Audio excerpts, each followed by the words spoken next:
But I do want to let the media know on the front end as well. We won't be taking Q&A after this, but if you'd like to set up one-on-one interviews with any of the participants, please reach out to the mayor's PIO, Jesse Damazin, and we can work on that for you. But we figured there's a lot of folks on this call, and everyone's quite busy, so we'll accommodate as best we can. So with that, Mr. Trujillo, if you wouldn't mind getting us started. Okay. Well, thank you for having me here, and I think it's always good to have a sense of prayer in the sense of bringing together something bigger than ourselves. And I do want to just ask us to just close our eyes, to take a deep breath, and to exhale slowly, and so that we can have an experience of something powerful within this time together. So God, our Creator, we give you thanks for the many blessings that we have today and this morning of getting up, doing our things. Be with us and guide us in all that we do, so that we may have a productive meeting, especially as many of our people have always shared with us, that as you have created us with 2 ears and 1 mouth, that we may be able to listen twice as much as we speak, so that we may understand and grow from each other and in the spirit of the communities that we serve and the communities that we are part of. Be with us and guide us in all that we do, and may you come with us and send us your Spirit, so that we may grow in love, a love that respects, a love that is sacrificial, a love that it grows from even the painful moments of our lives, so that at the end we may be able to respect one another and help one another, so that we may become brothers and sisters as one. And we say this, amen. Amen. Amen. Amen.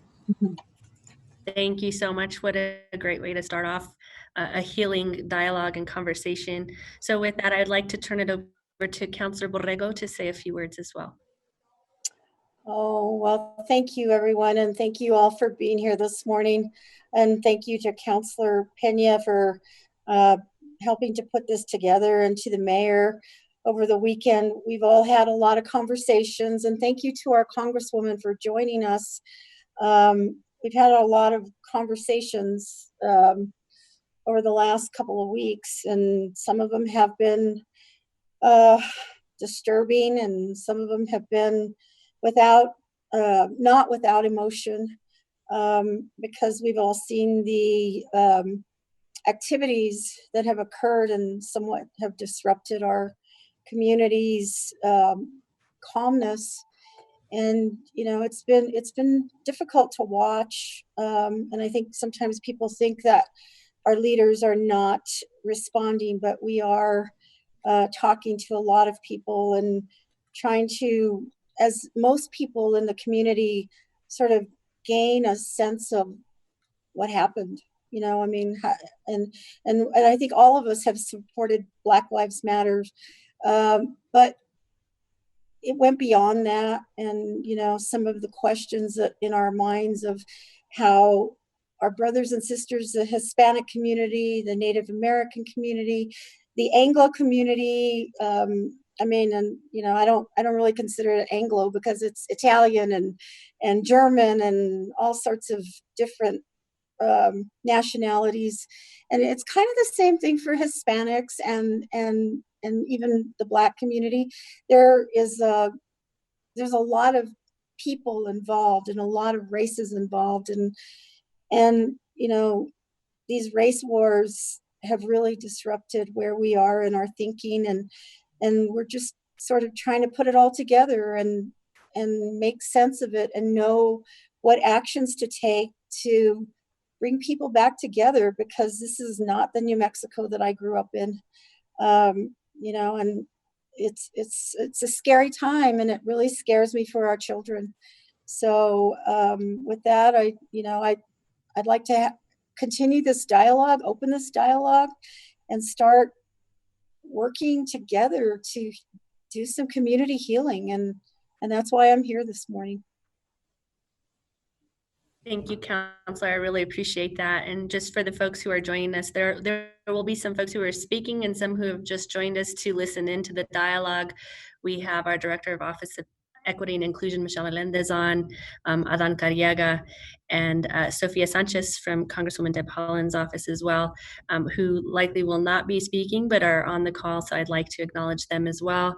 Next, I'd love to go to Councilor Clarissa Pena. Thank you so much for your leadership in wanting to have this healing conversation, Councilwoman. This is a really important dialogue to have, and it's a great place for our city to start, and I know how much you love this city, so I'd love to hear your thoughts. Thank you, Alicia. I really appreciate it. And I just want to thank everyone for being on this call today. Mayor, Congresswoman Haaland, you know, my colleague on City Council, Councilor Borrego, and all the community leaders that are here, and obviously the respective staff.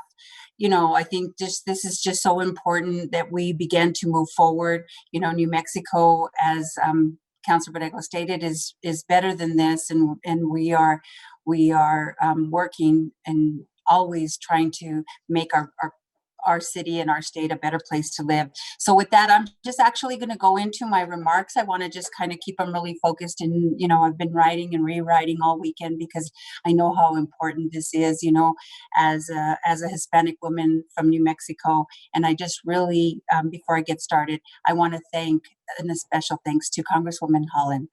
I really appreciate, this is a very tough discussion on both sides. And I really appreciate you wanting to come together to unify. And to our mayor, who is just so supportive in terms of really being there to help us to get to where we need to get. So with that, I'll get started. My family's thoughts and prayers go out to the young man who was shot this past Monday. We pray for his speedy recovery. And on behalf of my district and my community, I pray for a final recovery and resolution to a generations deep conflict within ourselves as the ancestors and inheritors of a legacy, both of the conquest and the conquered. Our New Mexico history is long and complicated. I do not view the monuments of our past as a celebration of conquest, but as symbols of our shared history. A concept that runs deep within our cultural fabric and identity. There is no question atrocities happen, but within that legacy, I am most proud of my community's resilience and ongoing journey toward unity. I understand and ally myself with the struggle towards racial equality in America. It has been the foundation for my personal work as a neighborhood activist and community leader. While we could tear down every piece of art that has a controversial figure attached to it, it would not change history. Only our actions will change history. And as part of that, we can engage in a discussion about the appropriate historical context for our monuments to the past. The compelling reality about our history is that we share our lineage. We have a shared history and we share our blood. Oh, I'm sorry. I'm sorry. I messed up. So let me finish. I moved my second page. Do not let this distract us from the current world conversation surrounding race. It is too important, especially for communities of color, to let the actions that occurred at the Albuquerque Museum distract us from the important work ahead that is needed to shape real racial inequalities and systemic and institutional racism. As Hispanos and Native Americans, we also share another long history and have been plagued by the issues of racism. We have suffered disproportionately by this virus. We have long faced poverty, and our children's educational opportunities and outcomes lag with high dropout rates, low college enrollments, high rates of substance abuse, drug abuse, high rates of mental health issues. Our neighborhoods lack basic infrastructure, quality of life features, and job opportunities. The year 2020 will be a defining time in our nation's history. As a woman of color, it is inspiring to watch as the people of all walks of life come together to demand racial justice. Stemming from the loss of George Floyd, the subsequent movement that resulted, and the organizing efforts of Black Lives Matter. But after the dust has settled, this moment in history will be defined not by the removal of our monuments, but rather by our actions or lack thereof. It is not enough to ask for change, but to be the change. The compelling reality about our history is we share our lineage. We have a shared history, and we share our blood. It is our unique culture that we pride ourselves with, from our relationship to the land and the environment, our food that is a rich blend of contributions by both Spanish and natives, our melded traditions by both spirituality and ritual, our artistic and intellectual expression that is unique unto ourselves and sought by so many throughout the world, to our traditions and celebrations, and more importantly, to our deep faith, shared by both Hispano and Native Americans. This is what makes New Mexico unique to the rest of the United States and the world. I am proud to say we have a shared distinct history. To my Native brothers and sisters, I am you and you are I. To the Hispanos, or how you self-identify community, it is our responsibility to ensure our children remember and celebrate our contributions to this land. Let us not repeat the errors of the past, but rather be and set the example for the future, be the leaders for the world, for our children, for our grandchildren, and for generations to come. I look forward to the discussions ahead and the healing we all seek. Thank you. Thank you, Councilor Pena. Those are such heartfelt words and so needed at this time. We really appreciate your thoughtful leadership. I failed to acknowledge Dr. Shel Sanchez is also on the Zoom call, our Director of Cultural Services, and again, another thoughtful leader who's really taking in this process and figuring out how best this community can lead us through these conversations. So thank you for joining us as well, Dr. Sanchez. And next up, we'll hear from Mayor Keller, who I just want to appreciate for giving us the time and space to have all of these discussions. It can be very rare to have a mayor or a leader who allows for difficult dialogue, and we just really appreciate your leadership in this time and love to hear your thoughts on this, Mayor. Well, thank you so much, Alicia, and everyone who's joining this call. And, you know, for me, I think it's really about trying to remember all that comes with our city and all that we are unified together in. And part of that is also acknowledging the amazing leaders we have, those on this call, those who are involved in all sorts of ways on this issue and will be in the future, but especially our Congresswoman Deb Haaland and city councilors, you know, Clarissa and Cynthia. You know, you are all three such powerful leaders. And I'm grateful we have elected leaders that can also personally speak to Native American and Hispanic perspectives, as well as represent all of us collectively. And I think that's what's so important, is that we do know for ups and downs, thicks and thins, tensions, and celebrations, we do all live in this community together, and we have for centuries. And that's something that is reflected in our leadership, and it's something I'm very, very grateful for. Now, I want to mention just a little bit about public art before I touch on some of the deeper issues around race, equity, and healing. And excuse me, Monday morning allergies, etc. It's not Corona, but I do want to mention that, you know, in our city, public art has been controversial for a long time, actually. And we have created a process and an ownership situation where public art is guided really by the community through an inclusive and public process. And I think it's actually a good thing that no one politician can unilaterally decide what happens to our public art permanently, right? And that's a good thing. That's because the community should decide it is actually public art. And there are things like City Council and our Public Arts Board that matter both legally, but also for the community. I think in many ways, it's the easy way to just have one politician make all these decisions.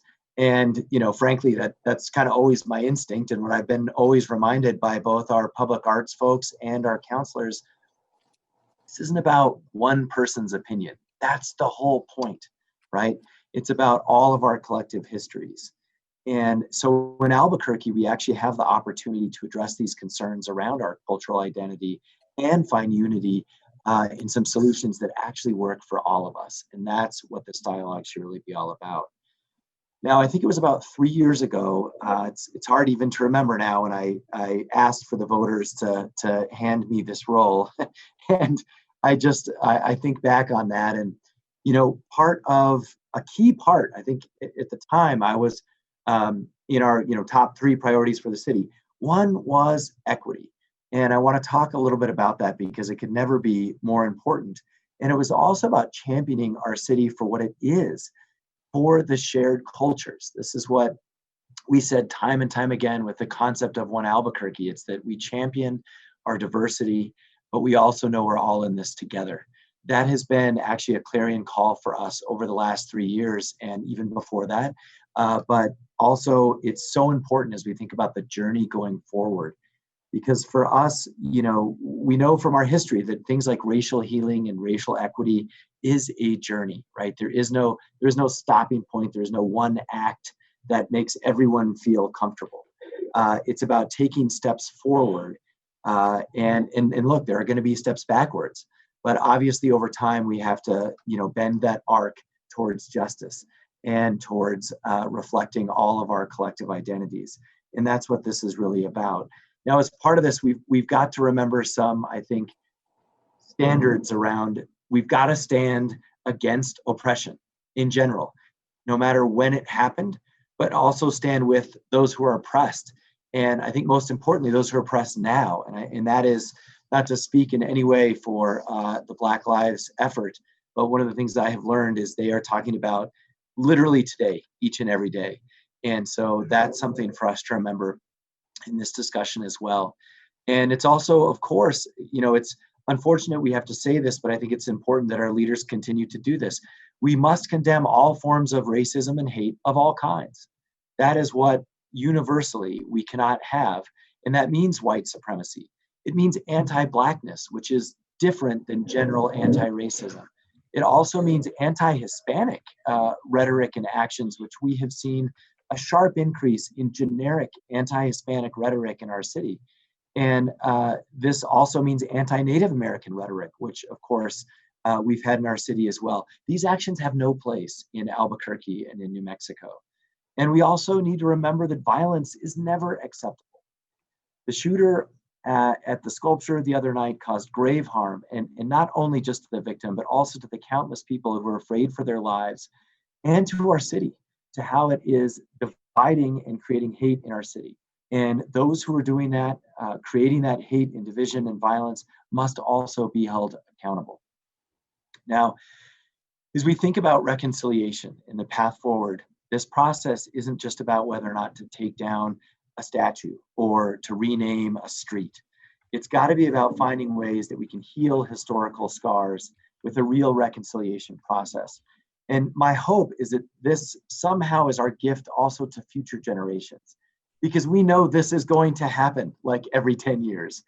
The question is, are we prepared to cope and to heal and to make the changes that we feel are appropriate? That's what we've got to set up for the next generation.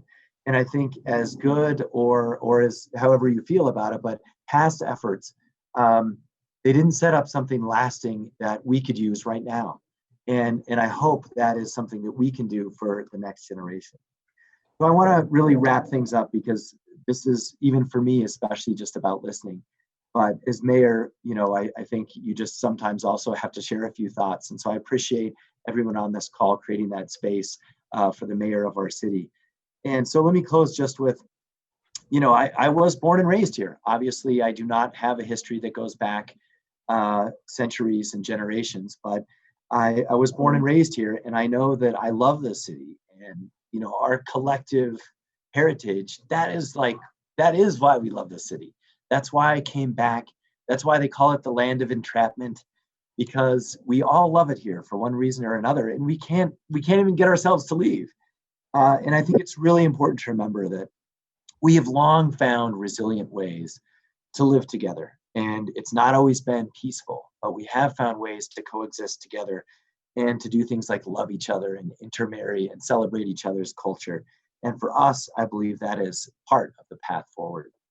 So with that, I just want to encourage everyone to participate and to let others know that you're talking to participate in the process. And the team will kind of outline some emails and contact info to do that. And thank you for the time today. Alicia, can I say Yes. something? I didn't Absolutely. realize that I was reading my statement. I thought we were just introducing each other at the Oh. beginning. So I would like to follow the mayor and what he just said. I was born and raised in northern New Mexico in Espanola, and believing I was Spanish. And, this is America, so I guess we can define ourselves how our parents defined us. And so we were born and raised with those cultures. But we were also born and raised with our brothers and sisters of native pueblos that surrounded our community. And there were people that came to our town passing through that were, German and Anglo and Black and all sorts of different nationalities. And the violence that we've seen toward the Hispanic culture lately has been very, very disturbing to me. It brings back the whole issue of, brutality and disrespect, and, things that is a hatred that many of our communities have felt, not just locally, but nationally. The Black community, the Hispanic community, the Native American community, we've all felt that racism.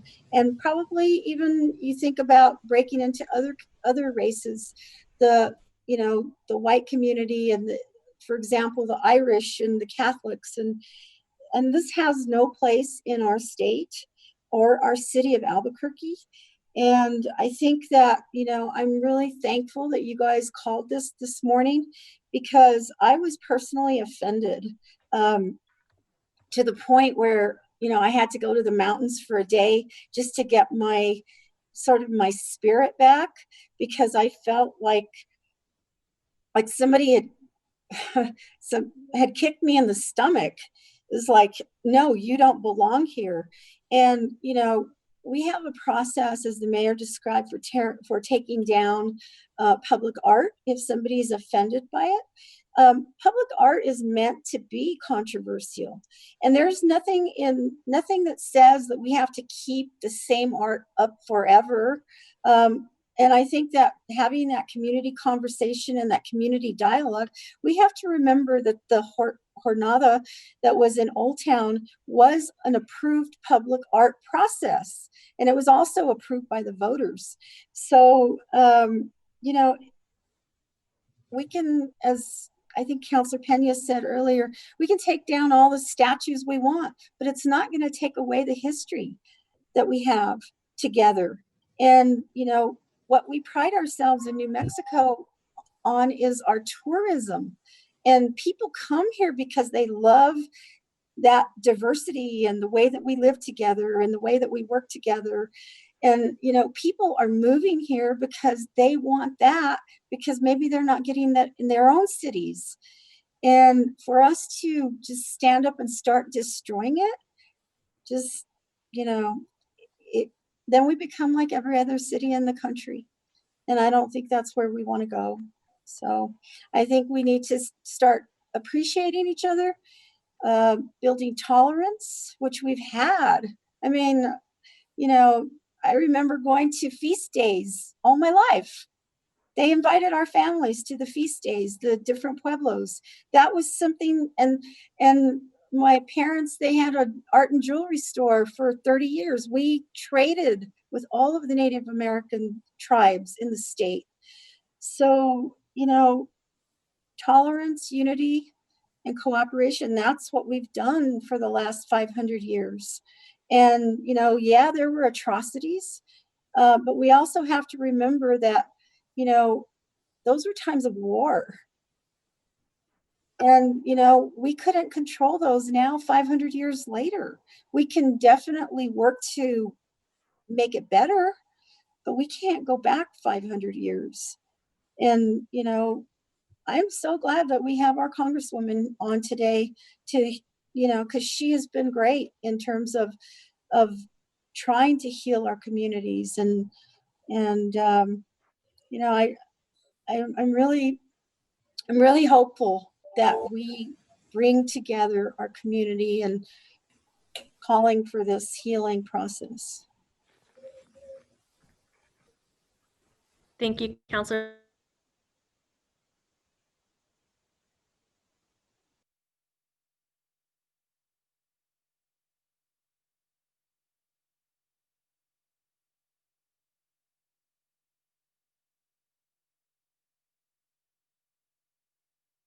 of those in the community who will be leading to help guide those discussions along. So I just want folks to know that we are committed to it, and we will do our best to help this dialogue be fruitful and hopefully bring some healing and unity.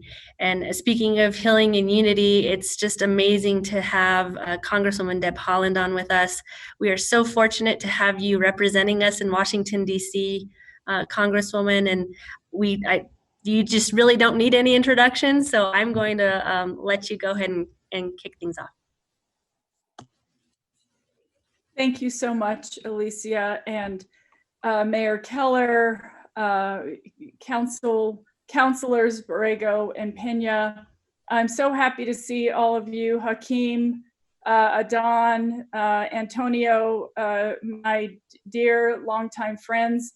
As a 35th generation New Mexican, I just want to say that I cherish every single one of you, and I'm happy that you're here in our state to make sure that we're moving it forward and growing it. As a Pueblo woman, that's one of our hallmarks is working to make sure that people feel welcome. We open our feast days, we open our homes up to strangers during feast day because we want people to come in and bless our homes with their presence.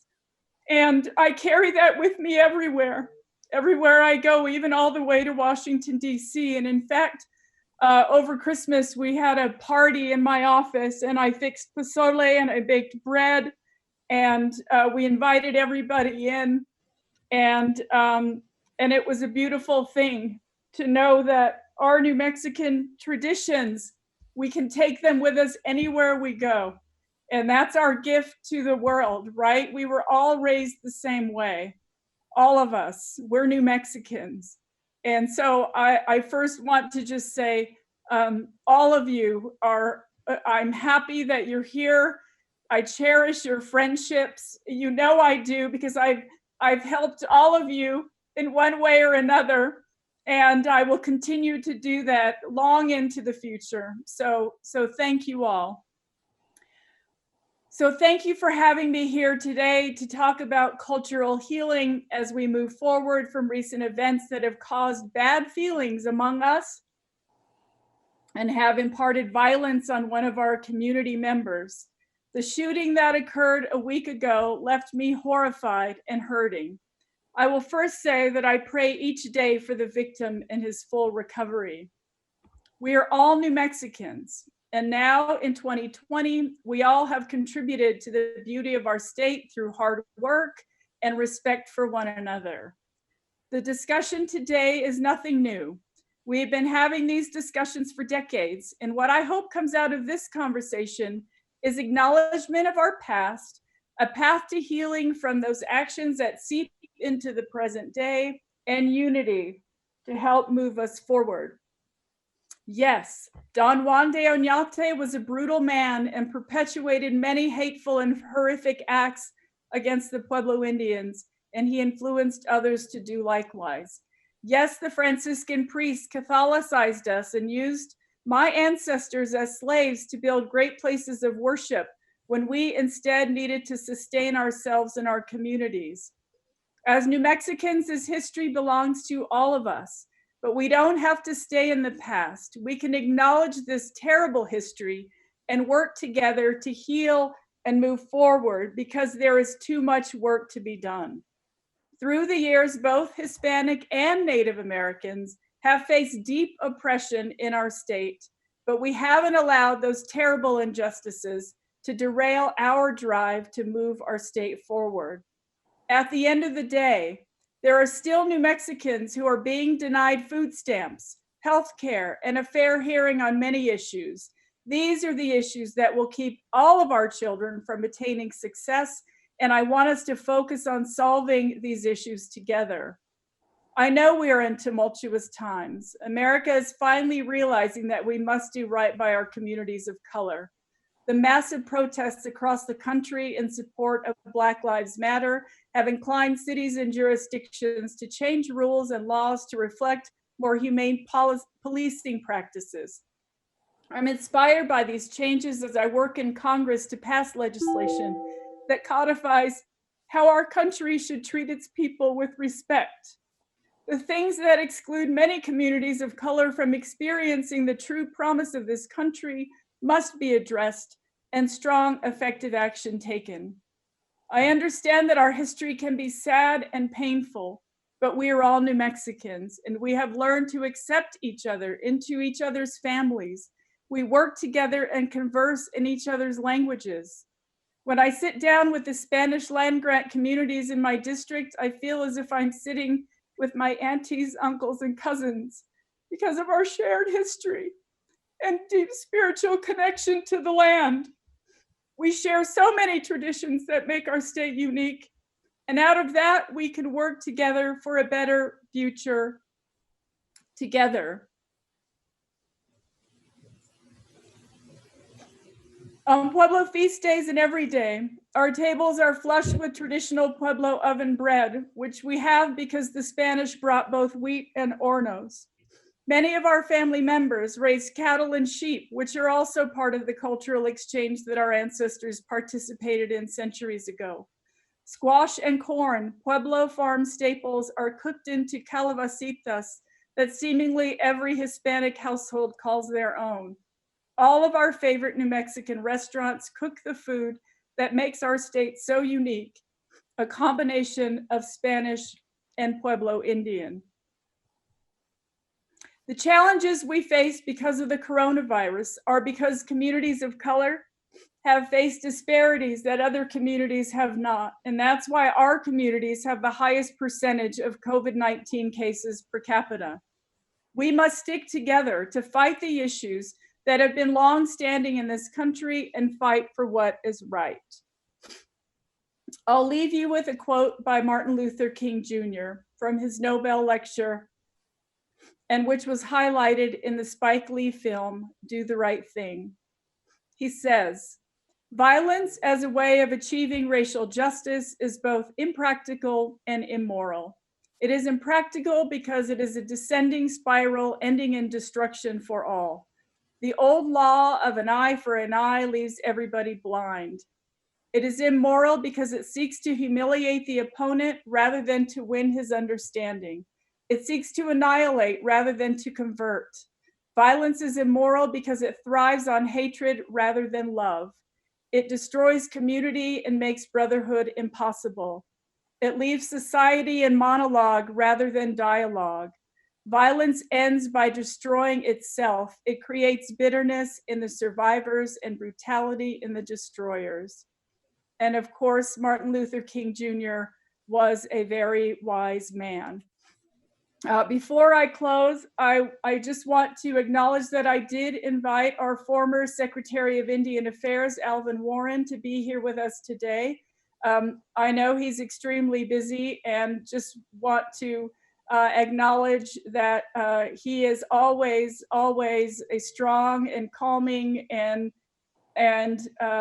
respectful voice among us.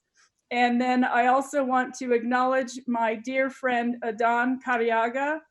Adan, an artist here in our state, he makes santeros. And he does that because he feels it in his heart. And the spiritual guidance that any of us gain, regardless of where it comes from, that has to, in a way, guide us in what we're doing. Because as humans, you can see we get far too emotional, we fly off the handle too easy, we do things that we regret later on. We're human beings, and that is something that none of us can escape. What we can do is we can rely on each other to be a sounding board. We can rely on each other to advise us or to say, yeah, that's not such a great idea. How about if you try this?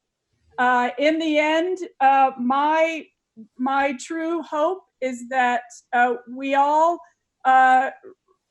absolutely realize that we are New Mexicans. We are unlike any other state in the entire country.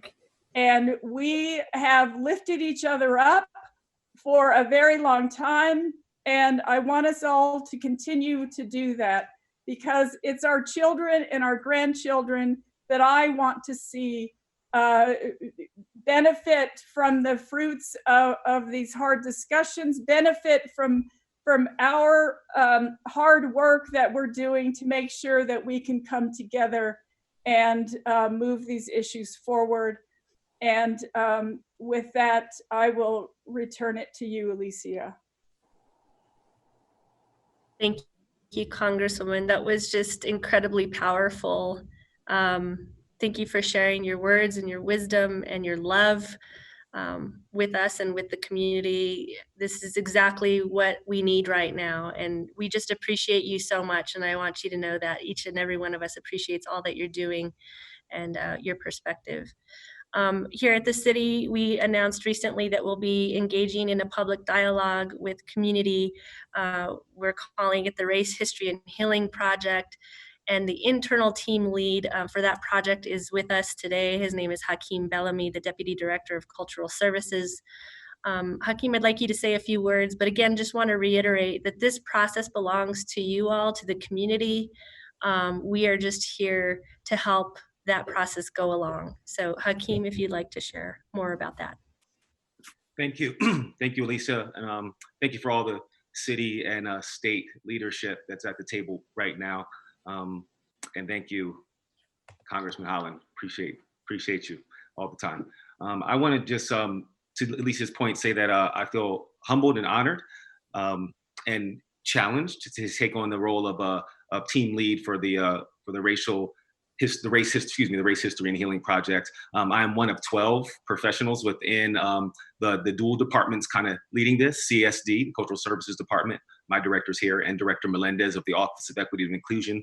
And across both of our departments, we have a staff of 12 that are really devoted to providing support for this project. In fact, we're calling it the CABQ support team, and to really help hold space for this project that's truly led by community members and community advisors that have also agreed that this is the way to go. And so I do want to thank the mayor for really holding the space for the community to have a conversation that that should not just be adjudicated from City Hall or from other spaces, but to really help us really come together and have a frank discussion so that we can move forward in a way that is more healing than not. And that was exactly what the Congresswoman said, that we have to really come up with the 3 phases. She said, acknowledging our past, a process of collective reckoning and healing, and a way forward. This process endeavors to do all of those things. Before I just make the formal invite to everybody listening on this call and the public, which we've made at least 2 or 3 times over the past week, I did want to share just personally that I was able to go to South Africa in 2012. And I just remember sitting on a patio, watching people go up and down the street. And, South Africa is not perfect. They are one of the other great experiments in our collective history of living together on this planet. But I do know that it felt like where they were as far as race relations was at least parallel to where we were as a country. And we had almost a 270-year head start. And so I truly believe that this is the way to go. And I didn't get to choose it. Mayor gets to choose it, and I'm glad he did. And so I can co-sign that this is just something that we have to do.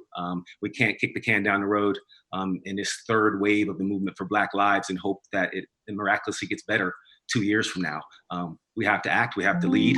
Our present generation is asking us to do better. I was able to be with Mayor 2 Thursdays ago at a Black Lives March near the university, and was struck by how everybody, like almost everybody in that crowd, was clearly 10 years younger than Mayor and I. Were the same age. And that's encouraging. And it's also encouraging that crowd was very diverse. And so they're looking at us to not run away from the hard questions and conversations. And so that's what we're asking the community to do. We ask you to join us on the Race and History and Healing Project. You can reach out to us. You reach out to me directly, but the actual receiving email to be part of this conversation is cultureabq@cabq.gov. And thank you for letting me speak today. Thank you, Hakeem, and just thank you all. As a Hispanic woman who grew up here in Albuquerque, and my family goes back hundreds and hundreds of years too, I just can't help but be so grateful for the leadership that we have across the board, not only on the screen right now, but all across our community to lead us through this very important dialogue and discussion. And so thank you all for stepping up to lead in a tough time. And we appreciate all of your words and your wisdom. And I think it's only appropriate that we end the way we started, which was reflection and prayer. And so, Mr. Trujillo, if you wouldn't mind closing us in a moment of reflection and prayer, we would be ever so grateful. And thank you so much for asking. And I just want to give a few words. I know Deborah because I used to be her pastor. I was a Franciscan priest, and I was the pastor of Acoma and Laguna. And I was part of the discussion when the state and the Hispanic community were celebrating the 400th anniversary of the entrance of the entrada of, but I was stationed at Acoma and I heard a whole different narrative there. And I remember the Oñate statue controversy 22 years ago. We were at the city of Albuquerque. And one of the things is that, we could talk about, the past, and it doesn't affect what we do in the present. And we had a lot of statements that were just said today. And yet, one of the things that I came out of the meetings and so forth, and it was right in the middle of the sexual abuse of the Catholic Church. And one of the things that everybody can agree on of how the church handled it terribly was that they never took responsibility of the actions of its priest. And I was one of the colleagues at the time, and it was just, and it was a trauma for the church. And part of that trauma only increased and it made matters worse because the church would not even listen to the victims.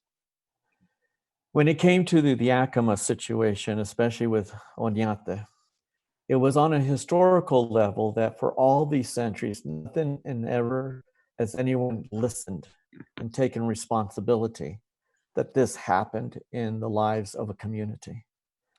And so when Oñate, one of the compromises that I remember was that it was supposed to be the heroes and the strongest people were the women of the community. And so originally what happened and what we were hoping was that it would be women and children meeting at the river and bringing their gifts.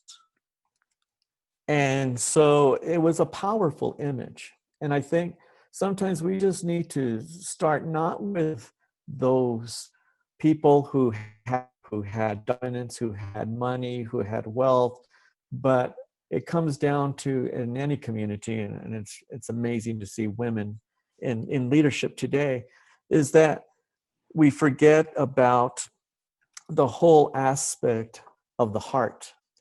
And sometimes when we see violence, it's because there's been an atrocity that has not been healed.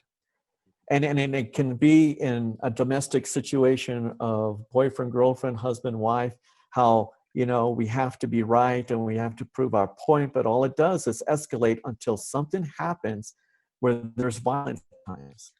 And police are called and it just gets out of control. And so what happens on a domestic level happens in a community level, and it happens in a state level and a national level. And now, sometimes globally when there's wars. So I just want to say thank you, Deborah, for inviting me to be part of this discussion, because I can see that the work is still needed in what we're doing. And I see and listening to the leadership here. And let us again close our eyes as we can conclude, and let us take a deep breath. The Holy Spirit, and allow the breath of God to heal our hearts, so that as it heals our hearts of our own personal issues, our lives, can help us heal the hearts of our families, help heal the hearts of the community, help heal the hearts of our neighbors, so that in the strength we may find courage to speak, to listen, to grow, but most of all, in reflection, know that you are the center of all, with the guidance that we do. And thank you for those words, the words that are going to be spoken. And let the words heal, transform, and make us anew, so that we may experience the kingdom of God here on earth. And we ask this in all of our faiths. In Jesus' name, amen. Thank you. Thank you so much, everyone, for taking the time today and joining us. We hope this is just the very, very beginning of this important discussion as we move forward. And I hope that you all have a blessed day, and let's continue this great dialogue. All right. Thank you, everyone. Thank you. Thank you. Thank you. Thank you, everyone. Thank you. Thank Thanks. you. We'll hope to talk to you soon. Thank you.